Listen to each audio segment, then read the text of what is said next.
انسان جیسی صحبت اختیار کرے گا ویسی ہی اس کا رنگ چڑھے گا، ویسا ہی رنگ اس کے اوپر چڑھے گا۔ آپ بد کرداروں کی صحبت اختیار کر لیں، اگر آپ کے اندر بد کرداری نہیں ہوگی تو بھی بد کردار بن جائیں گے۔ فاسقوں کی صحبت اختیار کر لیں، وہ چند ہی دنوں میں اپنا اثر دکھائے گا۔ کوئی نوجوان شرابی نہ ہو لیکن صرف شراب پینے والوں کی چند صحبت اختیار کر لے، 10ویں دن جا کے وہ بھی شراب دادی ہو۔ صحبت رنگ لاتی ہے۔ بزرگوں نے فرمایا الصحبت تؤثر، صحبت اثر انداز ہو جاتی ہے۔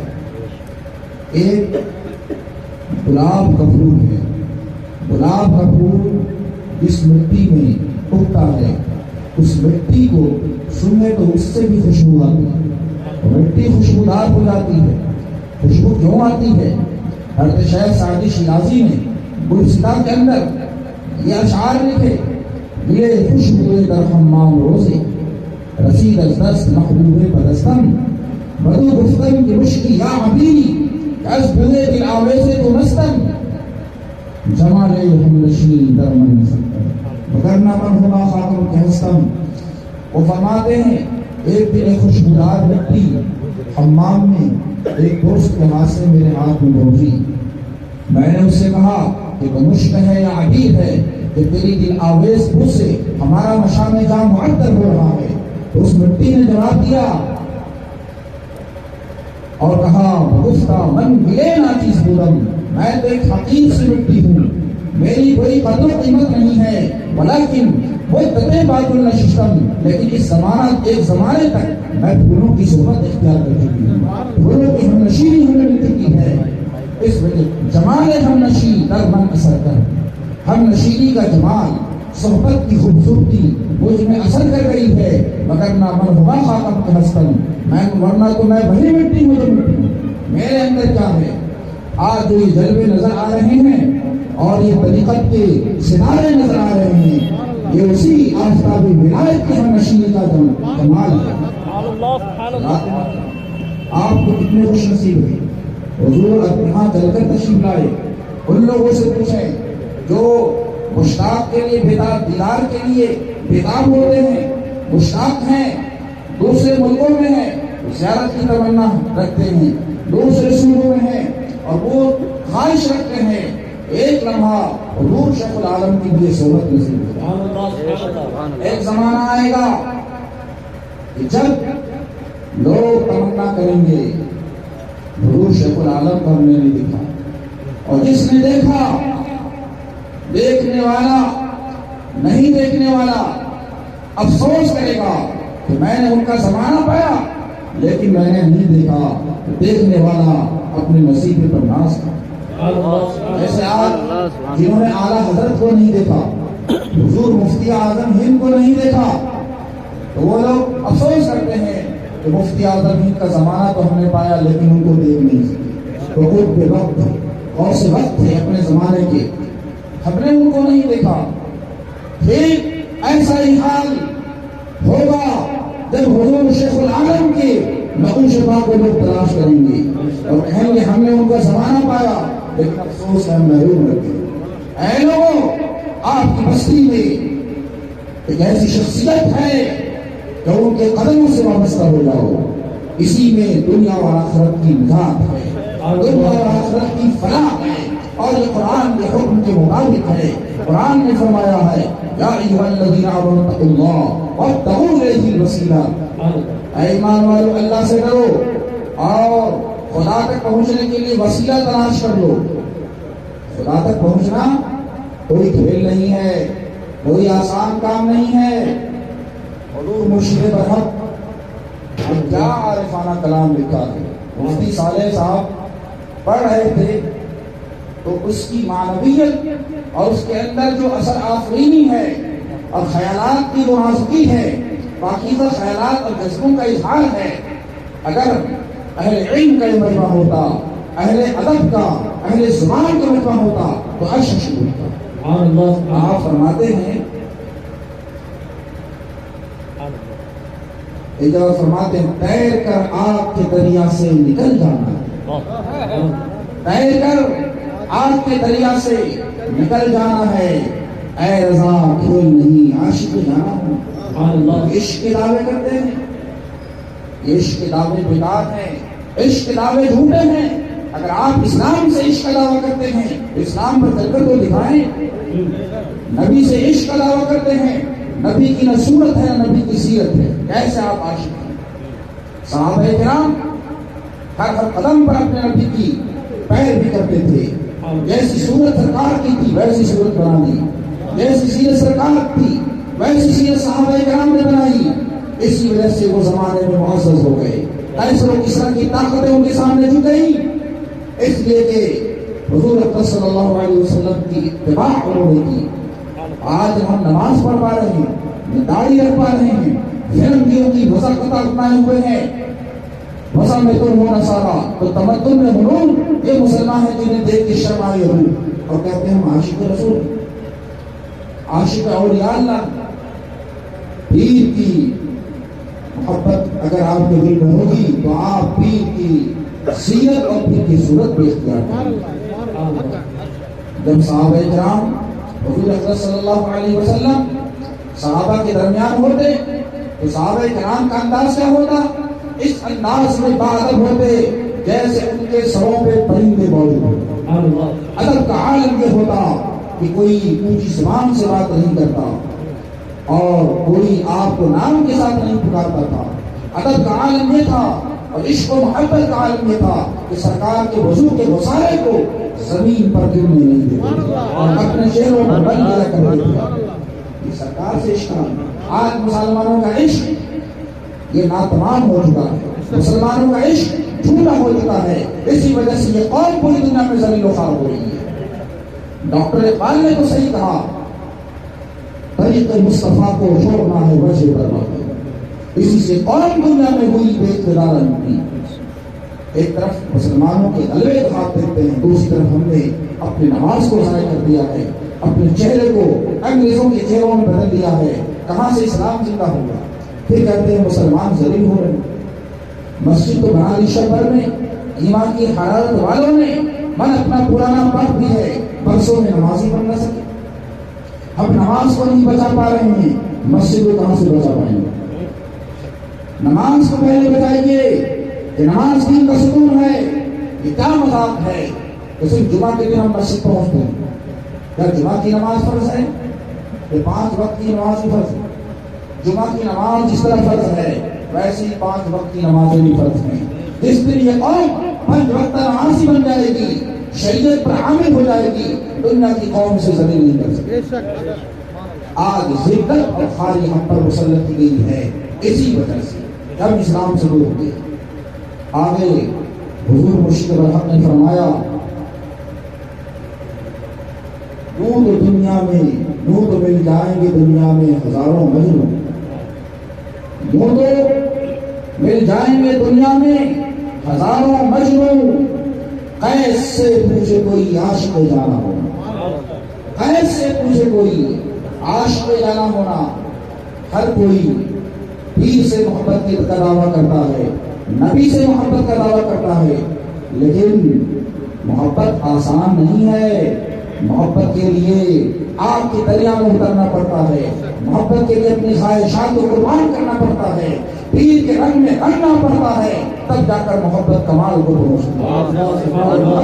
محبت کے دائرے سے نکل کر عشق کے دائرے میں پہنچتی ہے۔ ایسے نہیں، پیر کی جو صورت ہے وہی صورت بنا لو۔ اگر آپ مرید نہیں ہیں تو آپ آج ہی نیت کر لیں، حضور مرشد برحق کا دامن تھام لیں۔ آخرت میں جو چیز کام آنے والی ہے وہ یہی چیز کام آئے گی۔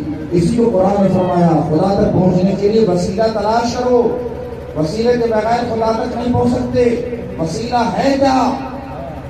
وسیلہ عظمیٰ سرکار اکرم صلی اللہ علیہ وسلم کی ذات ہے، لیکن سرکار کی ذات تک پہنچنے کے لیے بھی وسیلوں کی ضرورت ہے۔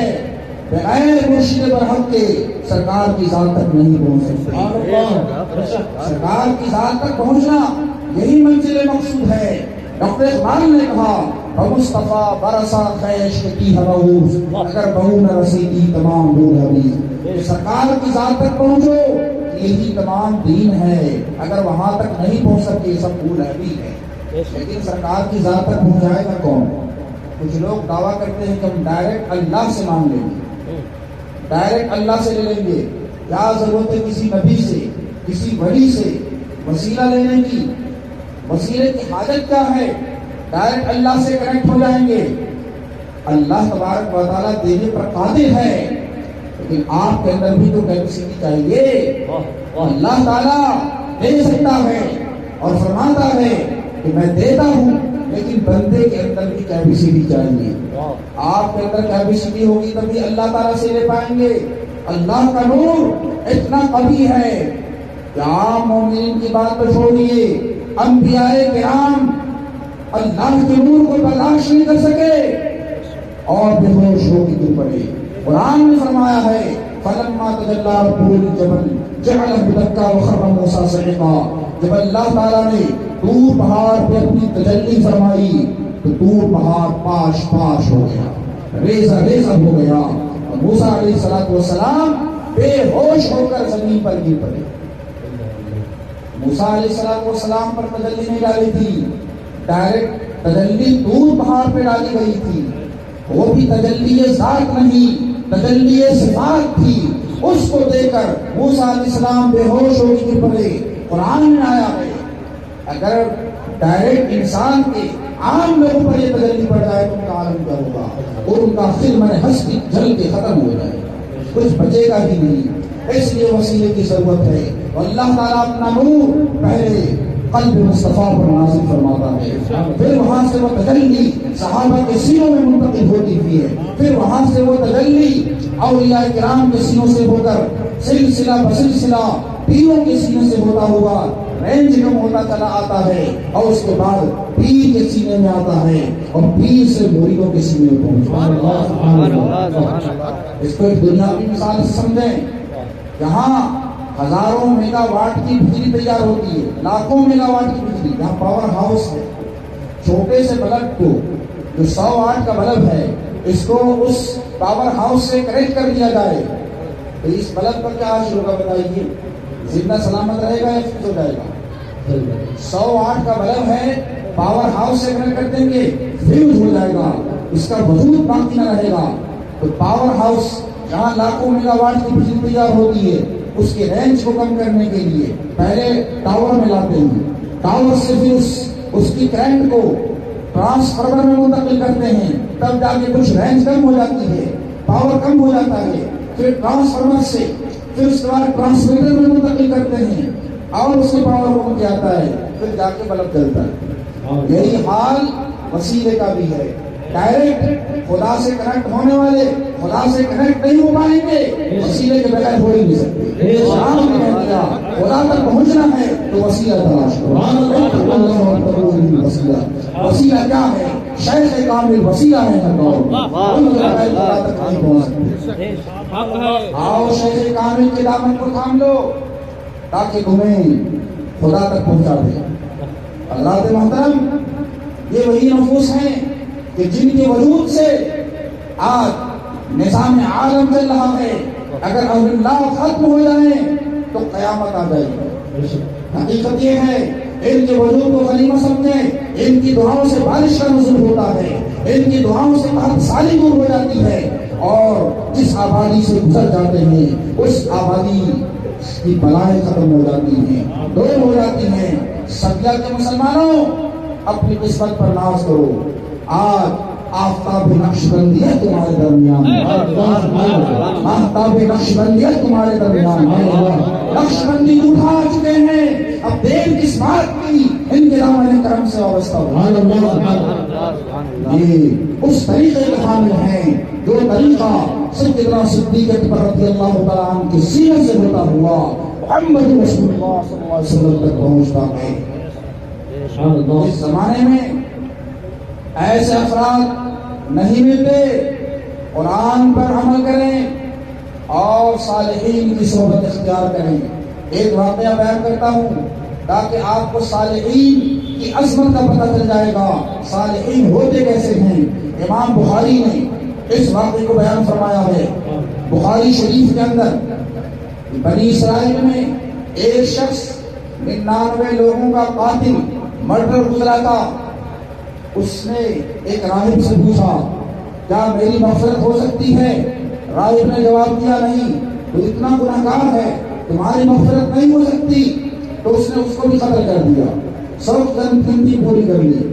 اس کے بعد پھر دل میں احساس گناہ پیدا ہوا اور ایک عالم کے پاس گیا اور اس سے پوچھا کیا میری مغفرت ہو سکتی ہے؟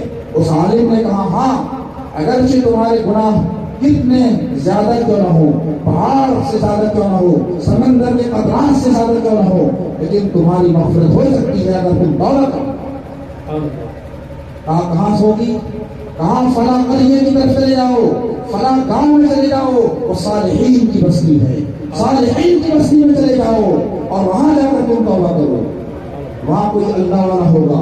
ابھی وہ صالحین کی بستی کی طرف کچھ ہی قدم چلا تھا کہ موت کا فرشتہ آتا ہے اور اس کی روح کو نکال لیتا ہے. حدیث کے الفاظ ہیں رحمت کے فرشتے اور عذاب کے فرشتے دونوں آ جاتے ہیں. رحمت کے فرشتے کہتے ہیں میں اسے جنت میں لے جاؤں گا، عذاب کا فرشتہ کہتا ہے میں اسے جہنم میں لے جاؤں گا. یہ سب انسانوں کا قاتل ہے. فاختصمت الملائکہ، الفاظ یہ ہیں کہ فرشتے آپس میں جھگڑ پڑے. اللہ تبارک و تعالیٰ کی رحمت کو جوش آیا. اللہ کی رحمت نے کہا اس زمین کو حکم دیا تقربی یا ہذہ تقربی، اے زمین تو اس سے قریب ہو جا، اور فرمایا اے زمین تو اس سے دور ہو جاؤ. جو صالحین کی بستی تھی زمین کو اس سے قریب کر دیا. جب زمین کی پیمائش کی گئی تو ایک بارش یعنی ایک پھٹا زمین وہ صالحین کی بستی سے نزدیک پایا گیا تو اس کو رحمت کے فرشتے لے گئے. صالحین کا مقام یہ ہے کہ ان کی وجہ سے صرف اس بستی کی طرف چلا تھا اور اس کی مغفرت ہو گئی. اور آپ صالحین کی صحبت میں ہیں، صرف صالحین کی طرف نہیں منہ کر رہے ہیں، صالحین کی صحبت میں بیٹھے ہوئے ہیں، یقیناً آپ کی مغفرت ہوگی. مگر شرط یہ ہے کہ صرف دل سے توبہ کر لیں. توبہ کے بارے میں کچھ بات بتا کر بھی اپنی گفتگو میں ختم کرنا چاہتا ہوں. یہ ماہ شعبان ہے، توبہ کا مہینہ ہے. حضرت سیدنا ابو ہریرہ رضی اللہ تعالیٰ عنہ فرماتے ہیں ما رأيت احدا اکثر استغفارا من رسول اللہ صلی اللہ علیہ وسلم، میں نے کسی بھی شخص کو حضور اقدس صلی اللہ علیہ وسلم سے زیادہ استغفار کرنے والا نہیں پایا، گناہوں سے مغفرت طلب کرنے والا نہیں پایا. حضور اقدس صلی اللہ علیہ وسلم تو معصوم تھے، انبیاء کرام سے گناہ سرزد ہو ہی نہیں سکتا، لیکن یہ تعلیم امت کے لیے ہے. آپ بھی اپنے گناہوں سے توبہ کریں، کیونکہ جب انسان کوئی گناہ کرتا ہے اور اس کے بعد توبہ نہیں کرتا، توبہ میں تاخیر کرتا ہے، جلدی نہیں کرتا، تو ایک سیاہ نقطہ اس کے دل پہ ڈال دیا جاتا ہے. پھر وہ نقطہ بڑھتا چلا جاتا ہے، وہ سیاہ دھبا اس کے قلب پہ بڑھتا چلا جاتا ہے، اتنا بڑھ جاتا ہے کہ پورے قلب کو اپنی لپیٹ میں لے جاتا ہے. اور قلب اس کے قلب پر وہ پورا خلاف کی مانند ہو جاتا ہے. اب وہ گناہ کرتا رہتا ہے، فرق نہیں پڑتا. جب انسان گناہ کرے اور احساس گناہ بھی نہ ہو تو سمجھ جائیے اس کا دل بالکل کالا ہو چکا ہے، اس کا دل مردہ ہو چکا ہے. اب اس کو زبردست طریقے سے انجیکٹ کرنے کی ضرورت ہے اور اس کو ہاسپٹل میں، روحانی ہاسپٹل میں لانے کی ضرورت ہے، ورنہ وہ مر جائے گا. روحانی ہاسپٹل کیا ہے؟ وہ خانقاہ نہیں، خانقاہ روحانی ہاسپٹل ہے. آؤ اللہ کی ولی کی بارگاہ میں آ جاؤ، ہمارے گناہ معاف ہو جائیں گے. تو توبہ کرنا ضروری ہے. توبہ کی 3 شرطیں میں بتاؤں گا. 3 شرطوں کے ساتھ توبہ قبول ہوتی ہے. اگر کوئی شرط نہیں پائی جائے گی توبہ قبول نہیں ہوگی. اور توبہ سے بڑے بڑے گناہ دھل جاتے ہیں. توبہ کی 3 قسمیں سن لیجیے. حضور سیدی شیخ عبد القادر جیلانی بغدادی غوث اعظم دستگیر غنی الطالبین میں فرماتے ہیں توبۃ العوام من الذنوب. سالکین کے لیے بھی درس ہے. عوام تو گناہوں سے توبہ کرتے ہیں، جو واقعی ان سے گناہ سرزد ہو جاتے ہیں، اعضاء و جوارح سے کسی کو گالی دے دی، کسی کو قتل کر دیا، شراب پی لی، بدکاری کر لی، یہ اعضاء کے گناہ ہیں. تو عوام کے گناہ، عوام کی توبہ گناہوں سے ہوتی ہے، وتوبۃ الخواص من الغفلہ. لیکن خاص لوگوں کی توبہ جو مقبولان بارگاہ الہی ہیں، وہ گناہ سے توبہ نہیں کرتے، وہ غفلت سے توبہ کرتے. اگر ایک لمحے کے لیے بھی ان کے دل پر غفلت طاری ہو جائے اور ان کا دل ذکر الہی سے ہل جائے، ذکر سے غافل ہو جائے، ان کے لطائف ذکر میں مشغول نہ ہو، تب بھی وہ توبہ کرتے ہیں. خواص کی توبہ ہے. خواص کو چاہیے کہ جب بھی غفلت طاری ہو فوراً وہ توبہ کرے. وتوبۃ خص الخواص من لحور القلب الی غیر اللہ. اور جو اس سے بھی اوپر لیول کے ہیں، جو خواص ہی نہیں ہیں بلکہ خص الخواص ہیں، جو محرم اسرار ہیں، جو اسرار کو جاننے والے ہیں، راستان ہیں، ان کے لیے ہے، ان کی توبہ یہ ہے کہ غیر اللہ کی طرف ان کا دل مائل ہو جاتا ہے تب بھی توبہ کرتے ہیں. اگر ان کا دل اس یار کے علاوہ اس محبوب کو چھوڑ کر کسی اور کی طرف چلا جائے تو اس میدان سے بھی وہ توبہ کرتے ہیں.